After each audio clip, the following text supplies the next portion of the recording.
হে WhatsApp guys, কেমন আছো সবাই? আশা করি সবাই খুব ভালো আছো। আজকে আমরা একটা খুবই অসাধারণ সিনেমা সম্পর্কে জানতে চলেছি, যেটা খুব সম্প্রতি রিলিজ পেয়েছে গত 20 ডিসেম্বরে, যেটা নাম হচ্ছে মুসাফা দ্য লায়ন কিং। এবং ডিজনির একটা জনপ্রিয় সিনেমা রয়েছে যেটা নাম হচ্ছে দ্য লায়ন কিং, যেটার এ পর্যন্ত অনেকগুলো রিমেক হয়েছে। সেই সিনেমাটা প্রিকুয়েল, এটা মানে দ্য লায়ন কিং আমরা দেখেছিলাম সিম্বার কাহিনী, বাট এই সিনেমাতে আমরা দেখবো হচ্ছে সিম্বার যে বাপ ছিল মুসাফা, সে কিভাবে তোমার রাজা হলো এবং কিভাবে সিম্বার যে চাচা যার নাম ছিল স্কার কিং তার সাথে শত্রুতা হলো, সেই কাহিনীটা এখানে অনেক সুন্দরভাবে ফুটিয়ে তোলা হয়েছে। এবং অরিজিনাল যে লায়ন কিং রয়েছে সেটার মতো এই সিনেমাটি অনেক বেশি ভালো হয়েছে। আর এটা শুধুমাত্র আমি বলিনি, বেশিরভাগ মানুষ এই সিনেমাটিকে চয়েস করেছে। তবে এই সিনেমাটার যে কাহিনী সেই অনুযায়ী এটার আইএমডিবি রেট আর একটু ভালো হওয়া উচিত ছিল। এটার আইএমডিবি রেট হচ্ছে 10-এ 6.7, বাট আমি বিশ্বাস করি এটার আইএমডিবি রেট 10-এ 7.1 হওয়া উচিত, কারণ যে কোয়ালিটির সিনেমার যে কাহিনী ছিল 7.1 বা 7 রেটিং পাওয়া এটার যোগ্য। তো যাই হোক, সিনেমাটি নির্মাণে ব্যয় হয়েছিল প্রায় 2500 কোটি টাকা, বক্স অফিসে আয় করেছে প্রায় 5,500 কোটি টাকা। তো বাড়তি কোনো কথা না বলে ছোট্ট একটা ব্রেক দিয়ে চলো আমরা মূল ভিডিওতে চলে যাই। হ্যালো বন্ধুরা,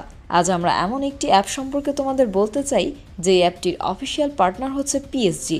আর এখানে অনেকগুলো ম্যাচ খেলে ল্যাপটপ, আইফোন, স্মার্ট ওয়াচ ও আরও অনেক ক্যাশ প্রাইজ জেতার সুযোগ রয়েছে। আর এই অ্যাপটিতে সকল ধরনের লাইভ ম্যাচের রেজাল্ট দেখতে পারবে এবং এই ম্যাচের স্কোর অনুমান করে গেমও খেলতে পারবে, যেমন কোন টিম জিতবে, কোন টিম কত রান করবে, কে সর্বোচ্চ স্কোর করবে। এছাড়া বিভিন্ন ধরনের গেম রয়েছে, সেগুলো খেলেও ইনকাম করতে পারো। আর রেজিস্ট্রেশনের সময় আমাদের যে প্রোমো কোডটি রয়েছে অলোক1, এটা ব্যবহার করলে প্রথম ডিপোজিটে 26,000 টাকা পর্যন্ত বোনাস পেতে পারো। আর এই টাকা তুমি খুব সহজেই বিকাশ, ব্যাংক এবং অন্যান্য সহজ পদ্ধতির মাধ্যমে উঠাতে পারো। তো আর দেরি কিসের? ডেসক্রিপশনে প্রোমো কোড এবং পিন কমেন্টে প্রোমো কোড সহ সাইন আপ লিঙ্ক রয়েছে, সেটা ব্যবহার করো এবং ক্যাশ প্রাইজ জিতো। আর এখানে আরেকটা কথা মনে রেখো, আমরা যেই বিজ্ঞাপন দেই না কেন, অনলাইন থেকে টাকা আয় করা এত সহজ কোনো ব্যাপার নয়।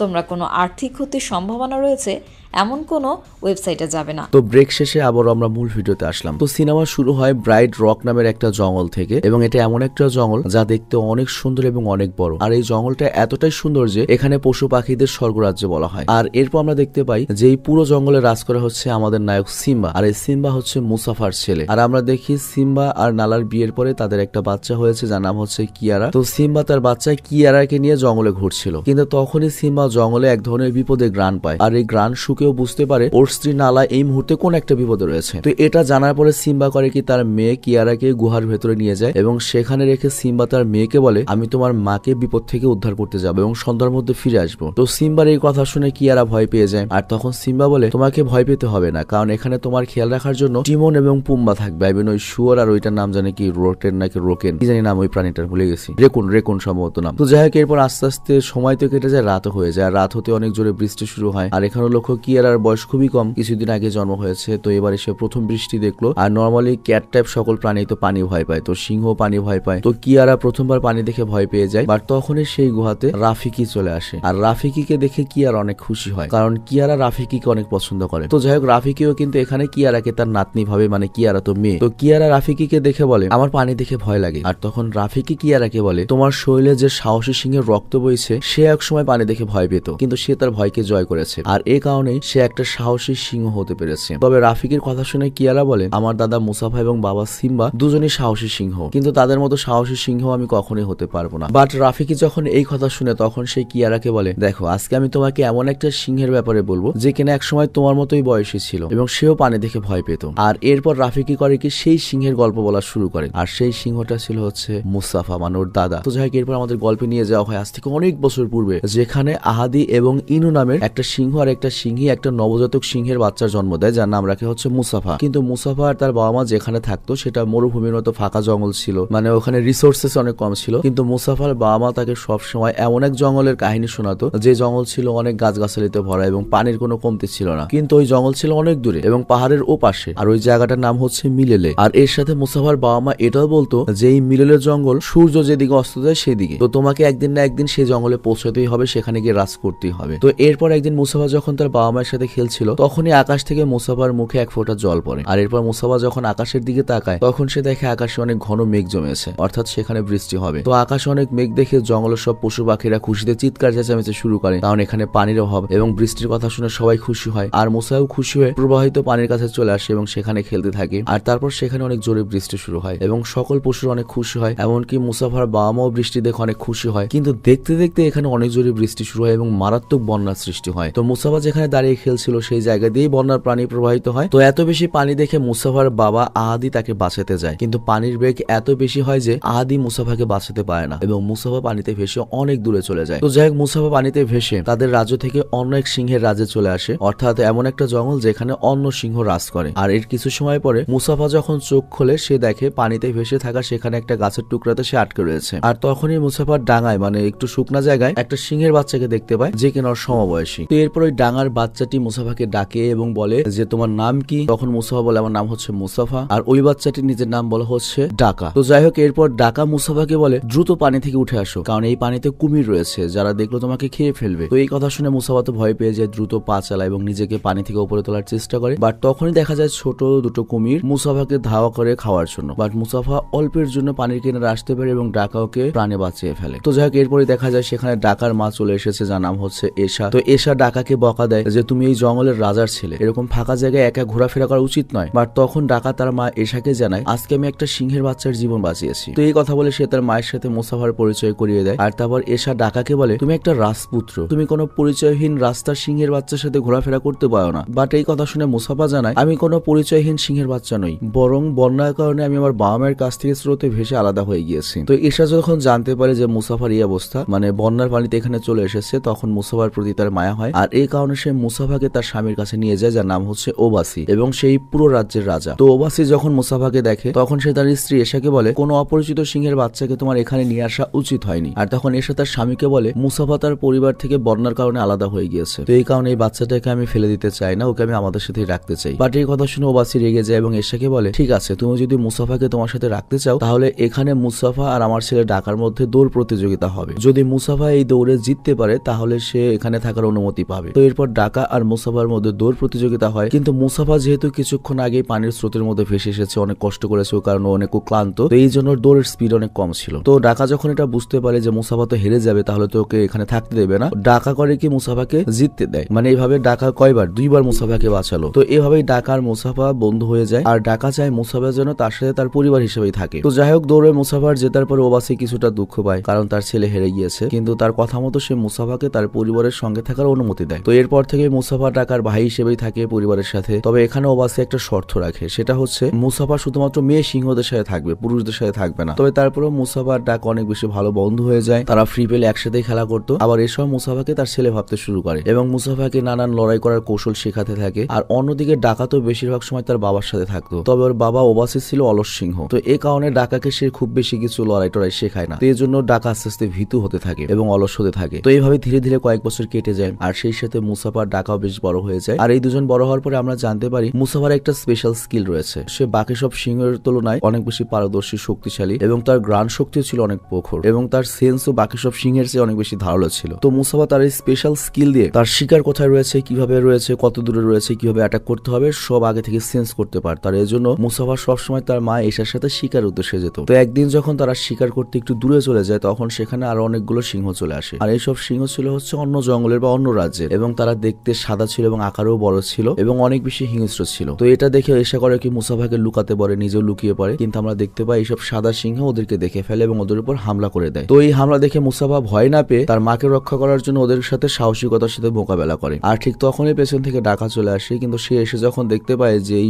এতগুলো সিংহ আক্রমণ করেছে ও আর ভয়ে সামনে আসে না। মানে ডাকার ভেতরে এত সাহস নেই যে ও সামনে গিয়ে লড়াই করবে, মাকে বাঁচাবে, এবং ডাকা এত বেশি ভয় পেয়ে যায় যে সে ওই সাদা সিংহের হাত থেকে বাঁচার জন্য ঝোপের মধ্যে লুকিয়ে পড়ে। আর যেহেতু মুসাফা অনেক সাহসী সিংহ ছিল সে একাই করে কি ওই সাদা সিংহগুলোর যে লিডার ছিল তাকে মেরে ফেলে। আর এটা দেখে বাকি সব সিংহরা ওরা ভয় পেয়ে সেখান থেকে পালিয়ে যায়। তবে এই লড়াইয়ে এসে অনেকটা আঘাতপ্রাপ্ত হয়, কিন্তু মুসাফা ওর মাকে নিয়ে দ্রুত বাড়ির দিকে ফেরে। বাট তখনই ঝোপ থেকে ডাকা বের হয় এবং দুজনের কাছে ক্ষমা চেয়ে বলে আমি ওই ঝোপের ভেতরে লুকিয়ে মুসাফাকে ওই সাদা সিংহগুলোর সাথে লড়াই করতে দেখেছি, কিন্তু আমার মধ্যে এত সাহস ছিল না যে বাইরে সে মুসাফার সাথে মিলে ওই সিংহদের সাথে লড়াই করব। আর তখন ওর মা এশাওকে বলে তোমাকে ক্ষমা চাইতে হবে না, তুমি তোমার সাহসিকতা দেখানোর সুযোগ সামনে অনেক পাবে। তো এরপর 3 তিনজন একসাথে বাড়ি ফিরে আসে। কিন্তু বাড়ি ফিরে যাওয়ার পরে মুসাফা আর এশার অবস্থা দেখে ওবাসি তো ভয় পেয়ে যায় এবং ডাকার কাছে জিজ্ঞাসা করে কি হয়েছে। তো এটা শুনে এশা করে কি ওবাসিকে সব খুলে বলে। আর এটা শুনে ওবাসি মুসাফাকে ধন্যবাদ জানায় এবং বলে আজকে যদি তুমি না থাকতে তাহলে আমার স্ত্রী এসে হয়তো বেঁচে থাকতো না। তো যাই হোক এরপর তখন মুফাসা ওবাসিকে বলে আমার কেন জানি মনে হচ্ছে ওই সাদা সিংহগুলো প্রতিশোধ নেওয়ার জন্য আবারও ফিরে আসবে। তো মুসাফার এই কথাটা কনফার্ম হওয়ার জন্য ওবাসি করে কি তার একটা গুপ্তচর সিংহকে ওই সাদা সিংহদের এলাকায় পাঠায়। আর ওই সিংহ করে কি ওই এলাকায় গিয়ে দেখে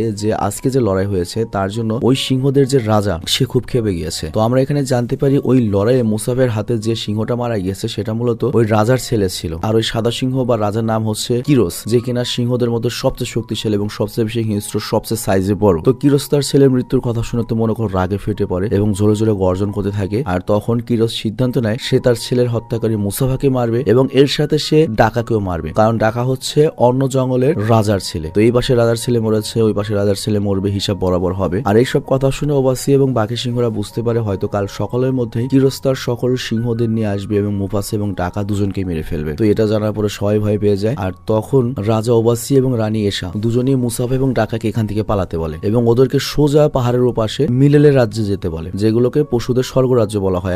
মুসাফাকে ওর বাবা মা ওই জায়গাতে যেতে বলেছিল। আর ওখানে গেলে কিরোস আর তার সঙ্গীরা কখনো ওদেরকে খুঁজে পাবে না। বাট এই কথা শুনে প্রথমে মুসা আর ডাকা তাদের পরিবার ছেড়ে যেতে চায় না, কিন্তু ওর বাবা মায়ের জেদের কারণে ওদেরকে সেখান থেকে যেতে হয়। তো যাই হোক এর পরের দিন সকাল হতে আমরা দেখি ওবাসি আর এশার কাছে কিরোস এবং তার পুরো সিংহ প্যাক চলে এসেছে। তো সেখানে সে কিরোস মুসাফা আর ডাকাকে চায়। আর কিরোসের কথা শুনে ওবাসি তাকে বলে দেখো আমরা এখানে কোনো লড়াই চাই না, আমরা শান্তি চাই এবং আমি চাই তুমি তোমার আর্মি নিয়ে এখান থেকে চলে যাও। আর ওবাসি এরপর কিরোসকে এটাও বলে যে সিংহদের তো কিছু নিয়ম রয়েছে আর সেই নিয়ম অনুযায়ী এক রাজ্যের সিংহ অন্য রাজ্যে তার অনুমতি ছাড়া প্রবেশ করতে পারে না। কিন্তু কিরোস কোনো নিয়মের তোয়াক্কা করে না, সে এখানে শুধুমাত্র মুসাফা আর ডাকাকে মারতে এসেছে। কিন্তু যেহেতু এখানে ওবাসি এশা বা তাদের কোনো সিংহই মুসাফা আর ডাকার ব্যাপারে বলে না, তখন কিরোস এবং তার সঙ্গীরা মিলে ওদের সবাইকে মেরে ফেলে। আর অন্যদিকে আমরা দেখি মুসাফা আর ডাকা অনেক দূর চলে এসেছে এবং সূর্যের পিছু করতে করতে সোজা মিলেলের দিকে যাচ্ছে। আর রাস্তায় তখন চলার পথে তাদের পরিবার নিয়ে অনেক চিন্তা হয়। আর এরপর তারা যখন পেছনে ফিরে তারা দেখতে পায় পাখিরা ভয় পেয়ে কিচিরমিচির করে সামনের দিকে পালাচ্ছে। তো এটা দেখে মুসাফা বুঝতে পারে হয়তো কিরোস তার সঙ্গীদের নিয়ে আমাদের পিছু করছে। তো এটা বোঝার পরে মুসাফা আর ডাকা করে কি আরো জোরে জোরে দৌড়ে পালাতে থাকে। অনেক দূর চলে আসে কিন্তু তাদের সামনে একটা ঝর্ণা ছিল আর তারা দুজন সামনে যেতেই বারবার ভাবছিল, মানে একটা খাড়া খাত ছিল আর কি। তো এরা সামনে যেতে পারছিল না, ভয় পাচ্ছিল। কিন্তু যেহেতু ওদের হাতে আর কোনো অপশন নেই, কারণ ওরা দুজন করে কি সোজা ঝর্ণা থেকে লাফ দেয়। আর ঝর্ণা থেকে লাফ দেওয়ার পরে মুস্তাফা তো প্রায় মরতেই বসে, তখন আবারও ওকে ওই ডাকায় বাঁচিয়ে নেয়, মানে এইবার দিয়ে 3 বার বাঁচালো ওকে। আর ওইদিকে কিরোস চলে আসে আর সে ঝর্ণার নিচের দিকে তাকিয়ে বলে ওদের দুজনকে দ্রুত খুঁজে বের করো, আমি ওদের দুজনকে আজকে শেষ করে ফেলবো। আর এরপর আমরা মুসাফাকে দেখি যে জঙ্গলের মধ্যে দিয়ে হেঁটে যাচ্ছিল, কিন্তু রাত হয়ে গিয়েছে আর তখন ওর হঠাৎ মনে হয় কি ওদের পিছু নিয়েছে। তো এরপর মুসাফা যখন পেছনে তালাশ করে তখন ও জানতে পারে যে কিছু সময় ধরে ওরা ডাকার পিছু নিয়েছে একটা সিংহী, মানে একটা মেয়ে সিংহ। আর ওই সিংহীটা ওদের বয়সী, যার নাম হচ্ছে সারা। তো সারাও মুসাফার ডাকার মতো একটা রাজকন্যা আর কি, কিন্তু কিছু সময় আগে সেও জঙ্গলে হারিয়ে গিয়েছে। আর সারার সাথে একটা পাখি ছিল যে আর কি তার সঙ্গী, আর ওই পাখির নাম হচ্ছে জাজু। তো যাই হোক তারা নিজেদের ব্যাপারে জানার পরে চারজন একসাথে হয়ে চারজনে একটা টিম বানায় এবং সামনের দিকে এগিয়ে যায়। আর কিছু দূর যাওয়ার পরে আমরা একটা গাছকে দেখতে পাই। আর এই গাছটি দেখতে অনেক বড় ছিল এবং গাছের উপরে আমরা অনেক বান্দর দেখতে পাই। তবে এই বান্দরগুলো তাদের মধ্যে সবচেয়ে যে বৃদ্ধ বান্দরটি ছিল তার উপর চিৎকার চেঁচামেচি করছিল এবং তাকে এই গাছ থেকে দূরে যেতে বলছিল। অ্যাকচুয়ালি এখানে যে বৃদ্ধ বান্দরটা ছিল বা বাদরটা ছিল সে দেখতে ছিল অন্যরকম। আর তাছাড়া এই বাদরটির কাছে একটা স্পেশাল পাওয়ার রয়েছে আর এই কারণে এখানে অনেক প্রাণী আক্রমণ করে এবং বাদরটিকে মারার চেষ্টা করে। আর এর জন্য সকল বাদররা মিলে সিদ্ধান্ত নিয়েছে এই বাদরটিকে তাদের সমাজ থেকে আলাদা করে দেবে বা বাতিল করে দেবে। তো এই জন্য ওই বাদর মনের দুঃখে ওদের গ্যাং থেকে আলাদা হয়ে জঙ্গলের দিকে একাই চলে যায়। আর এই বাদরটার নাম হচ্ছে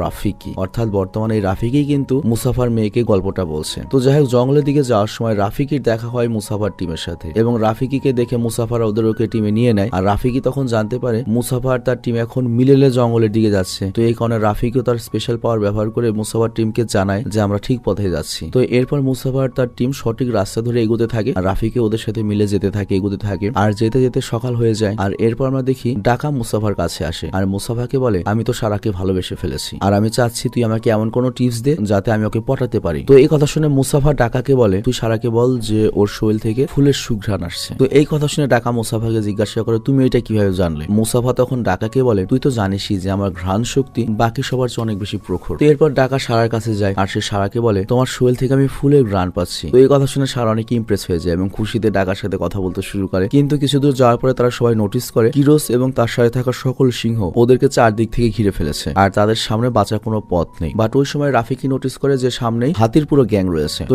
এই কারণে সে মুসাফাকে বলে তুমি যদি কোনোভাবে ওদের ধ্যানটা চেঞ্জ করে দিতে পারো এবং হাতিদের বিচ্ছিন্ন করে দিতে দিতে পারো তাহলে কিরোস এবং বাকি সিংহদের হাত থেকে আমরা বেঁচে পালাতে পারবো। তো এরপর রাফি বুদ্ধি করে কি সেখানে একটা মৌমাছির চাক ছিল, আর দিয়ে না করে সেই মৌমাছির চাকে হামলা করে, যে কারণে মৌমাছির চাক থেকে মৌমাছি বের হয় এবং পাশ দিয়ে হেঁটে চলা সকল হাতিদের কামড়াতে শুরু করে, যার কারণে হাতিরা এদিক ওদিক ছোটাছুটি শুরু করে। আর এই কারণে কিরোস এবং তার সাথে থাকা সিংহগুলো মুসাফার টিমের কাছে আসতে পারে না। আর হাতিদের ছোটাছুটির কারণে মুসাফার তার টিমকে লুকাতে হয়, কারণ হাতিদের পায়ের নিচে তাদের মৃত্যু হতে পারে। মানে বুঝতেই পারছো, হাতিদের ওরা ইউজ করছে ঠিকই, কিন্তু ওই হাতের তলে পড়লে তোরাও শেষ। তো যাই হোক, সবাই পার হতে পারে, কিন্তু সারা মানে নায়িকা সে হাতির সাথে ধাক্কা লেগে বেহুশ হয়ে যায়। আর সারা যেহেতু বেহুশ হয়ে নিচে পড়ে রয়েছে, হাতির মাঝে রয়েছে, তো ওখানে যদি ও হাতির নিচে পড়ে তো শেষ, তো কাউকে তো যেতে হবে ওকে বাঁচাতে। কেউ সাহস পায় না, বাট মুসাফা তখন আবার সারার কাছে ফিরে আসে এবং ওকে তুলে তারপর নিয়ে যায়। আর এরপর যখন সারার জ্ঞান ফিরে আসে তখন সারা দেখে তারা পুরো টিম একটা সেফ জায়গায় রয়েছে। আর তখন সারা মুসাফাকে জিজ্ঞাসা করে আমাকে কে বাঁচিয়েছে। তো এই কথা শুনে মুসাফা বলে তোমাকে ডাকা বাঁচিয়েছে। আর এখানে মুসাফা ডাকার নাম এই জন্যই নিয়েছে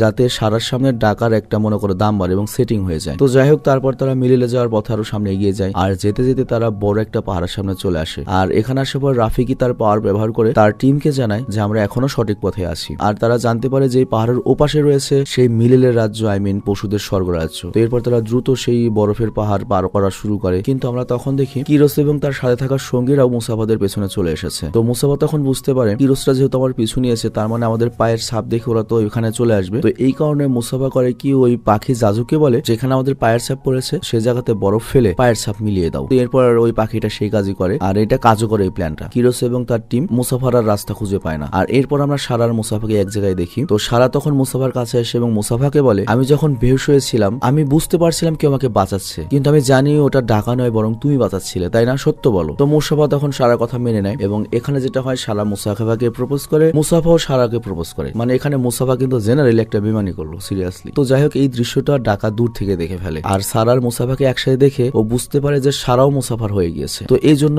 মুসাফার প্রতি একটা ঘৃণা চলে আসে। মানে মুসাফা তো সবই কেড়ে নিয়েছে। তো তারা এত রাগ হয় যে মুসাফার উপর সে প্রতিশোধ নেবে। তুমি চিন্তা করো যে মুসাফাকে রাস্তা থেকে তুলে এনে মায়ের ভাগ দিয়েছে, বাপের ভাগ দিয়েছে, সব দিয়ে দিয়েছে, ভাইও বানিয়েছে, সেই ভাই এখন মনে করো ওর প্রেম নেই, টানাটানি। মানে কথা আছে না, ভাই ভাই রক্তের বাঁধন দূর হয় নারীর কারণে, এই ধরনের কথা হয়েছে, তাই এখানে হয়েছে আর কি। তো যাই হোক, এখানে ডাকার এত রাগ হয় যে সে পাহাড়ের নিচে যায় এবং কিরোসের টিমকে খুঁজতে থাকে। আর এরপর সে যখন কিরোসকে খুঁজে পায় তখন ডাকা বলে আমি তোমার দলের সাথে মিলতে চাই, কারণ মুসাফা আমার এখন শত্রু আর আমি মুসাফাকে মারতে চাই। তোর কথা শুনে ডাকা কিরোসকে টিমে নেয়। আর তারপর সিদ্ধান্ত হয় ডাকা এখান থেকে উপরে যাবে এবং মুসাফার সাথে চলবে, তবে পায়ের ছাপ রেখে যাবে যাতে কিরোস এবং তার সঙ্গীরা ওই পায়ের ছাপ ফলো করে মুসাফা পর্যন্ত পৌঁছাতে পারে আর তারপর তাকে মেরে ফেলবে। তো যাই হোক, এরপর ডাকা সেখান থেকে চলে যায় আর সে মুসাফার কাছে আসে। তো মুসাফা তখন জিজ্ঞাসা করে তুমি সারা রাত কোথায় ছিলে? তখন ডাকা মিথ্যে বলে যে শিকারের জন্য গিয়েছিলাম তোমাদের জন্য খাবার আনতে, কিন্তু কোথাও পাইনি। তো এরপর আবারও জার্নি শুরু হয়, তারা মিলেলের দিকে যেতে থাকে। আর কিছু সময় পর তারা সবাই মিলেলে পৌঁছে যায়। তো মিলেলে যাওয়ার পরে সবাই তো খুশি। আর এত বড় ঘন সুন্দর জঙ্গল, পানি রয়েছে, সবকিছু রয়েছে, এটা দেখে ওরা পাগল হয়ে যায়, সত্যি একটা স্বর্গরাজ্য। কিন্তু এখানে আমরা দেখি মুসাফা এবং তার টিম যখন এখানে প্রবেশ করে তখন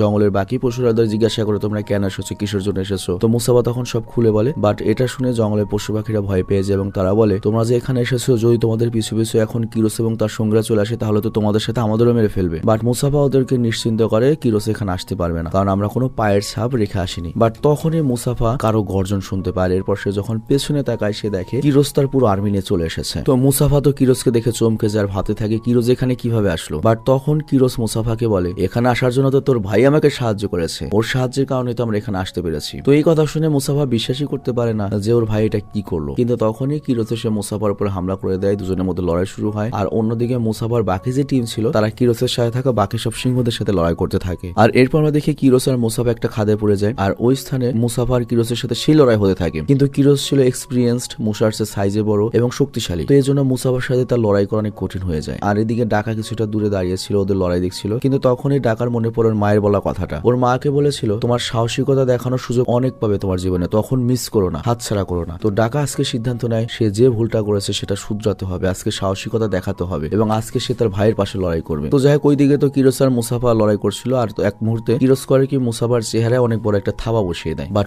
ওই সময় সামনে চলে আসে ডাকা এবং ডাকার চেহারায় ওই আঘাতটা লাগে। আর এই হামলার কারণে ডাকার চেহারায় একটা থাবার চিহ্ন ফুটে ওঠে। তো এরপর ডাকা আর মুফাসা মিলে ওই কিরোসের সাথে ফাইট করে এবং তারা দুজনে মিলে কিরোসকে পানিতে ফেলে দেয় এবং কিরোস গভীর জলের নিচে চলে যায় আর এই কারণে সেখানেই মারা যায়। আর তারপর আমরা দেখি এই লড়াইয়ের পরে মুসাফা পুরো মিলেলের রাজ্যের রাজা হয়ে যায়, কারণ মুসাফা এই রাজ্যের সবাইকে কিরোস এবং তার দল থেকে বাঁচিয়েছে। তো যাই হোক, এরপর মুসাফার এখানে তার মায়ের সাথে আবার দেখা হয়েছে, তার মারাও এখানে চলে এসেছে। তো মুসাফার মা তাকে কাছে পেয়ে অনেক খুশি, ছোটবেলা সে হারানো বাচ্চাকে ফিরে পেয়েছে। এসেছে। আর এরপর এখানে থাকা সকল পশু মুসাফাকে বলে ডাকাকে এই জঙ্গল থেকে বের করে দেওয়ার জন্য, কারণ ডাকাই মুসাফাকে ধোকা দিয়েছে এবং এখানে কিরোসের দলকে নিয়ে এসেছে। বাট মুসাফা এমনটা করে না, মুসাফা উল্টো বলে যে আমি যেহেতু মিলেলের রাজ্যের রাজা, তো এর জন্য আমার ভাইয়ের মতো বন্ধু এখানেই থাকবে। কিন্তু এর সাথে মুসাফা এটাও প্রমিস করে আজকের পর থেকে আমি আর কখনো ডাকার নাম আমার মুখে নেব না, ও আমার কলিজা ছুরি মেরেছে। তো মুসাফার কথা শুনে ডাকাও সবাইকে বলে আজ থেকে আমার নাম হচ্ছে স্কার, যাতে এরপর থেকে কেউ যদি আমার নাম ডাকে আমি আজকের কথা মনে করি এবং আমার অনুশোচনা হয়। আর এখানেই স্টোরিটা শেষ হয়। মানে বুঝতেই পারছো কিভাবে স্কার কিং তৈরি হয়েছে বা ভিলেন তৈরি হয়েছে। তো যাই হোক, এরপর স্টোরি শেষ হওয়ার পরে আমরা সিম্বার মেয়ে কিয়ারাকে দেখতে পাই যে অনেক খুশি এই স্টোরি শুনে। আর তখনই কিয়ারার কাছে তার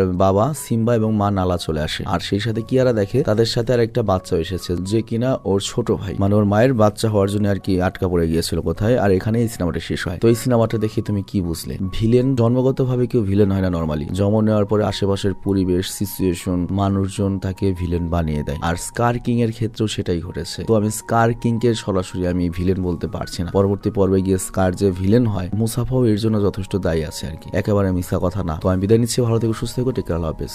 আসসালামু আলাইকুম সবাইকে, হ্যাপি নিউ ইয়ার। সো আজকে নিউ ইয়ার উপলক্ষে কিছু ধামাকা অফার এবং ধামাকা কালেকশন নিয়েছি। যেমন এটা হলো একটা ওভার সাইজ হুডি বা অনেকে বলতে পারেন ড্রপ শোল্ডার হুডি। এটা নর্মাল বেসিক্যালি হুডির মতো না, একটু ঢোলা ঢালা। আর আপনি যদি এখানে ক্যাপটা দেখেন, ক্যাপটাদের মুখ দেখে খুবই জোস একটা কোয়ালিটি। সো এগুলো কিছু কালেকশন আমি দেখাই। কালেকশনের মধ্যে এটা আছে অফ হোয়াইট কালার, খুবই জোস। জিনিসটা যদি দেখেন, আর আমাদের একটা ব্র্যান্ডিং লোগো করা আছে। আরেকটা কালার যদি দেখেন, এটা হলো পেট্রোল কালার। আপনার যেটা যারা পছন্দ হবে সুন্দর মতো স্ক্রিনশট মেরে দেবেন। আরেকটা কালার দেখালে এটা হলো অ্যাশ কালার। অ্যাশ কালারটাও খুবই জোস, এটা হলো ডার্ক অ্যাশ। আরেকটা কালার যদি দেখাই, এটাকে বলে পেট্রোল কালার, এটাও খুবই জোস, খুবই জোস কালার। আপনারা যার যেটা পছন্দ স্ক্রিনশট মেরে দিবেন। আরেকটা কালার যেটা হলো অ্যাভেলেবেল নতুন ইয়েলো কালার, এটাও নিতে পারেন। যদি কাপড়টা দেখায় খুবই জোস। আর যেটা হলো one of the common colour, যেটা হলো navy blue colour. So colour যা যা দেখানো দেখিয়ে দিয়েছি। যেটা আপনাদের পছন্দ হয় স্ক্রিনশট নিয়ে পেজে নক করেন। আর আমাদের ক্যাম্পেইন শীঘ্রই আমরা অ্যানাউন্স করতে যাচ্ছি। সো আপনারা যত তাড়াতাড়ি পারেন অর্ডার করে ফেলেন এবং আপনাদেরকে শীঘ্রই পৌঁছে দেব।